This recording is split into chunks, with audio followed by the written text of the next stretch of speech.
welcome to stay. You need to. I'm okay. You need to flip that around, don't you? Yeah, it looks like it's facing your shirt. Got a nice picture of your tie. No, the screen. Oh, is it? Yep, Yeah, you're I think he turned around the camera. Okay. Thank you. Okay.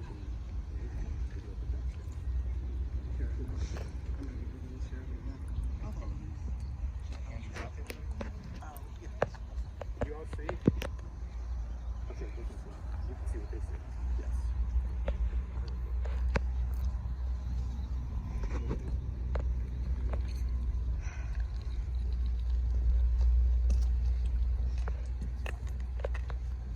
Thanks, Dave.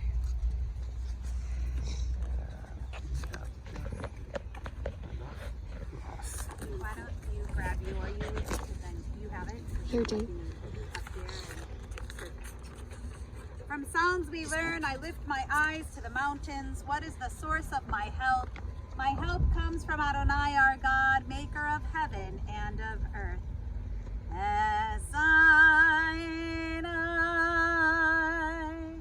el Heharim, me'ayin yavo Ezri. Esainai el Heharim, me'ayin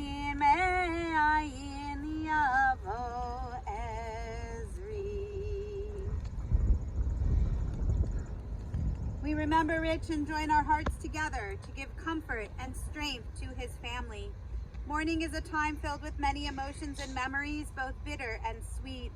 We begin our service with the recitation of psalms and prayers, thus linking his life with the millennia-old tradition of the people of Israel and the eternity of our God. We often turn to our psalms for comfort and for solace, and so we join in the 23rd Psalm. The Lord is my shepherd, I shall not want. He maketh me to lie down in green pastures. He leadeth me beside the still waters. He restoreth my soul. He guideth me in straight paths for his name's sake. Yea, though I walk through the valley of the shadow of death, I will fear no evil, for thou art with me. Thy rod and thy staff, they comfort me. Thou preparest a table before me in the presence of mine enemies. Thou hast anointed my head with oil, my cup runneth over. Surely goodness and mercy shall follow me all the days of my life, and I shall dwell in the house of the Lord forever.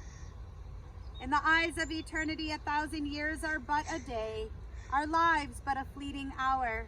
We arise to life as a wave cresting upon a vast and shoreless sea, and we abandon life as a wave abandons its shape and returns to the source from which it swelled, arising, dissolving, returning, yet never leaving.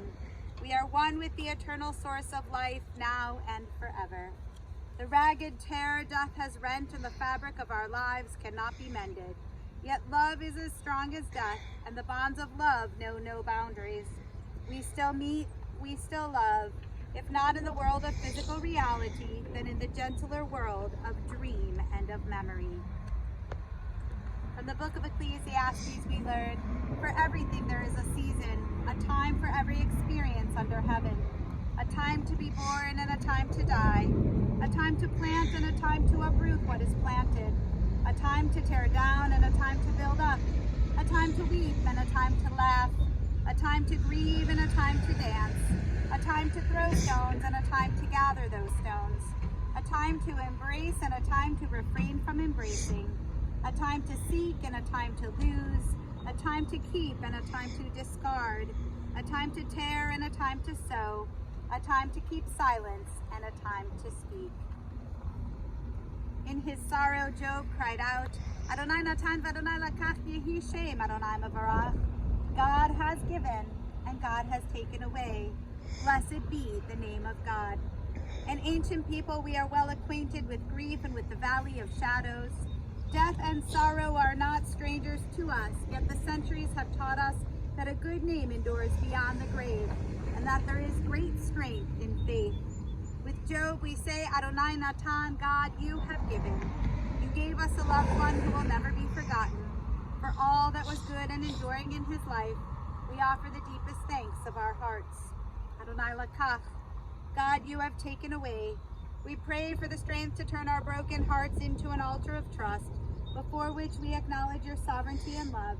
As we now say, Yehi Shem Adonai Mavarach, blessed be the name of God, now and forever. We have come together today to give honor to an incredible man, a man of great strength, great kindness, and great endurance, through our pain and our sadness. Our sympathies extend to Rich's beloved family, to his wonderful wife, Ellen, to his daughter, Shari, and son-in-law, Tad, to his son, David, and daughter-in-law, Shani, to his brother, Peter, to his grandchildren, Aaron and Jesse, Jake and Jenny, to his extended family, old and new. He will be dearly missed by all who knew him and loved him. Rich touched everyone in his own unique way, and through that touch, by that interaction, he will always be remembered. There is a midrash, a story from our Jewish tradition entitled The Two Ships. These two ships were once seen near land. One of them was leaving the harbor and the other was coming into it. Everyone was cheering the outgoing ship, giving it a hearty send-off, but the incoming ship was scarcely noticed. A wise man standing nearby explained the people's reaction. "Rejoice not," he said, "over the ship that is setting out to sea, for you know not what destiny awaits it, what storms it might encounter, what dangers lurk before it. Rejoice rather over the ship that has reached port safely and brought back all its passengers in peace." It is the way of the world that when a human being is born, we rejoice, but when he dies, we sorrow. Perhaps it should be the other way around. No one can tell what troubles await the developing child on his journey through life, but when a man has lived well and is able to die and is at peace, then perhaps we can rejoice, for he has completed his journey successfully, and he is departing from this world with the imperishable crown of a good name. Richard was born on March 21st, 1942, having lived just more than 80 years of life. Born to Edward, Hillel, Hannes, and Anne in New York City, we will hear now about the stories of his life from his son. Half a eulogy, half a obituary. It is with a heavy heart that I write about the passing of my father, Richard Hannes. An intelligent, playful, warm soul that loved his family, enjoyed the company of his friends, appreciated a spirited debate, and dazzled academically. A self-proclaimed royal smart person, he was an actual rocket scientist holding a PhD in mathematics from the Krantz Institute of the Mathematical Sciences of New York University. He held a master's degree in computer science and a master's degree in physics. Rich began his professional career as a professor at the University of Hartford in the 1970s before contributing his intelligence, working on multiple foundational projects that fostered our nation's national security in the 1980s and 1990s. As a civilian computer scientist at the United Technologies Northern Systems and later on at Sikorsky Aircraft, before concluding his career at Verizon Wireless, after which time I had the honor of working with him for 6 years on our own project. It truly was an honor to work with you, Dad. His brilliant brain never ceased to dazzle his peers and colleagues. To see him in action was to realize that he had an intellectual superpower. He really did. He could take a book and he could skim it, like a computer book in Fortran or C++, never having used this before. And he'd skim the book this thick in about 3 days, reread it over the course of a week, and immediately apply it. It's as if he was using it for the duration of his life. That was a superpower to me because I had the hardest time trying to do anything program related. He was down to earth as it comes. He rarely went by the name doctor, even though Grandma wanted him to go by that. He was rich, and he was Richard, and he was Dad. In his youth, he fought at home on a basketball court, mastering a hook shot and shooting in both hands, as he would attest several times throughout my life. He had a love for his Knicks of 1969 and 73, and that glory of the past seeded his belief that each new season would be the turnaround season. He really did. Preseason, Dad, man, we always thought they were going to be good. We're still waiting. I think they're going to be good this year. Not so much for the Jets. Unfortunately, Dad, you indoctrinated me to the Jets. I could have been a Giants fan and had 3 Super Bowls. No, the Jets. At home at Yankee Stadium, old and new, he was readily recognizable wearing his number 7, aging into the mantle of the senior bomber at the stadium, playing witness to some of the greatest games of the century at Yankee Stadium with me. I will always appreciate all those games and that bucket list to go into Game 6 in 1996, Dad. Never gonna forget it. The picture of us is sitting there in our living room. Richard loved reading with an affinity for science fiction novels, a fondness that he passed down to my sister, Sherry. He was a fan of the original Star Trek from the time of its debut and enjoyed a good sci-fi adventure. He never came to the home without saying a book or 2 out. He was a movie enthusiast with an appreciation for new technologies that matched his interests. Every new generation of large screen TV, he wanted one, he got one. We had it in the 80s, we had it in the 90s. He had a big old TV screen when he passed on. I think Aaron's gonna adopt that one. Rich was cultured. He enjoyed dining out with my mom, Janie, 52 years, and appreciated music from the Beatles to the Doors, the folk music from the 1960s that epitomized his young adulthood at the time. He enjoyed live concerts at the Leather Pavilion with my mom and Barry, I know you're watching, and his friends of decades, and would frequent the summer plays performed at the Westport Playhouse, where he resided in Connecticut from 1979 to 2018. That's where he raised Sherry and I, and it was a good life there. A family man at his core, he welcomed back his family, both immediate and extended, hosting Passover and Thanksgiving reunions annually for 40 years. He would tell me his favorite days are those when the house is full again with the return of his family. You're looking at it. With Sherry and Tad and Aaron and Jesse, and later on, unfortunately, to find a girl that actually would marry me. And with Jenny and Jake.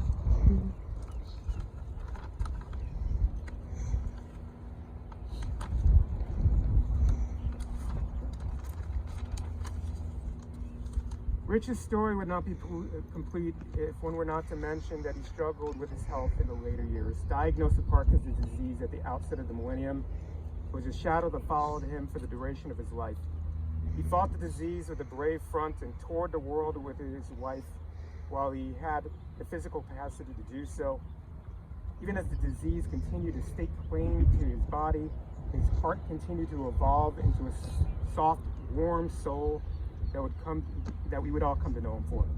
He loved his family, appreciated his friends, and he spoke his mind right up into the end. And boy, did you like to debate, Dad. Everything.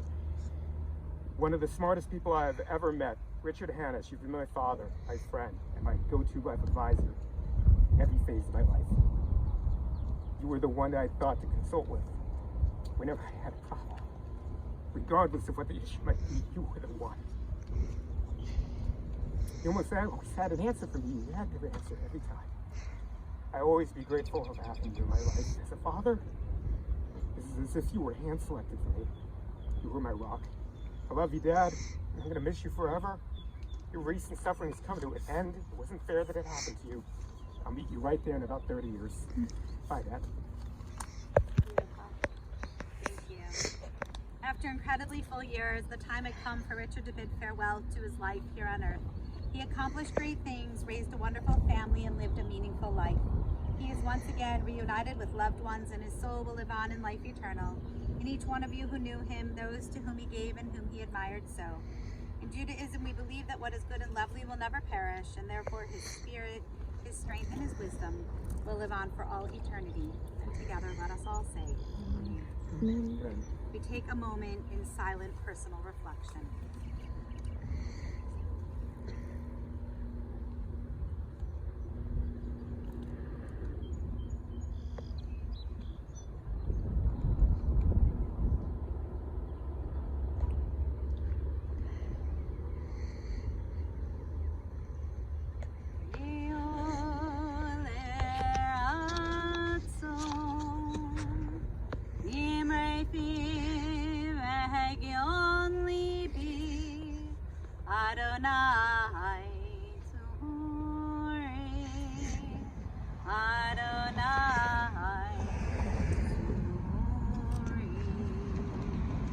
May the words of our mouths and the meditations of our hearts be acceptable in your sight, O God, our strength and our Redeemer.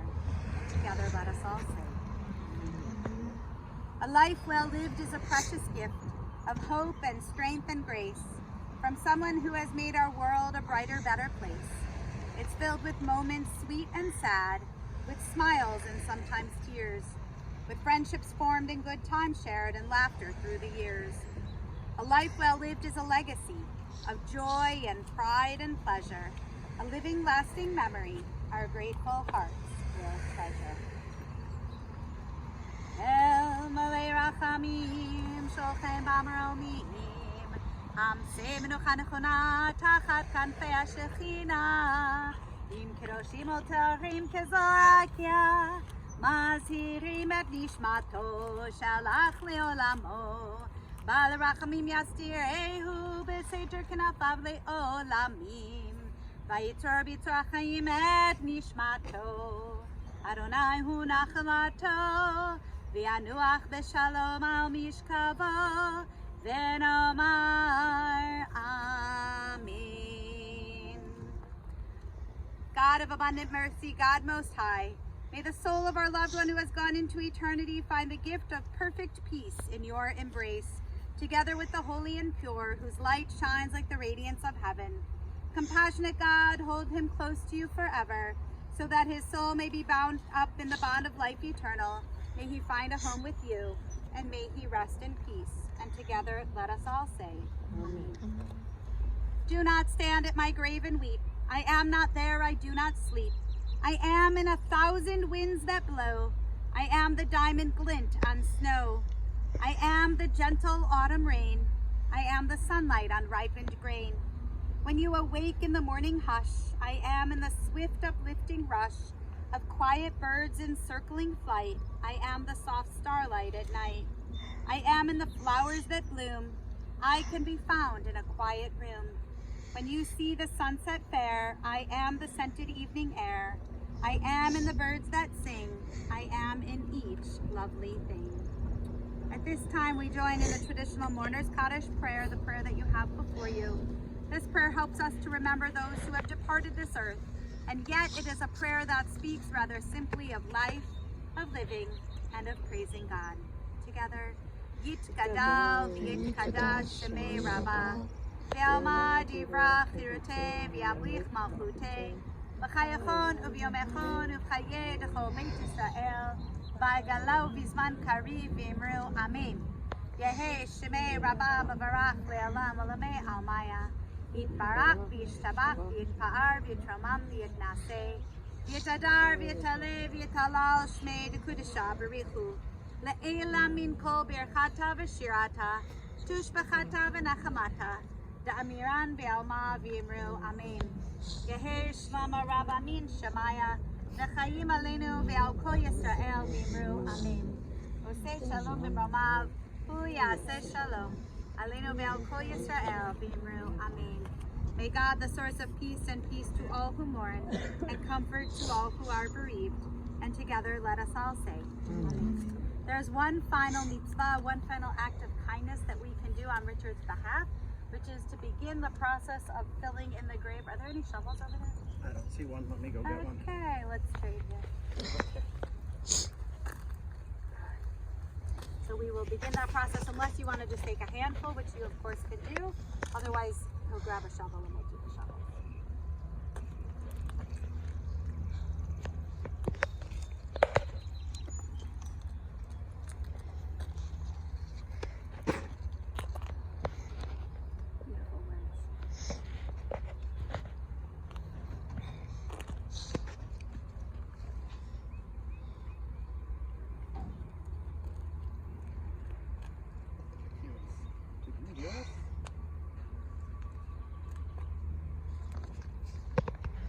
Say, put your thumbs up if you could.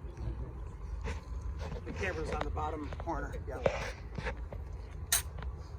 Okay, anyone who would like to place dirt, you can do so at this time.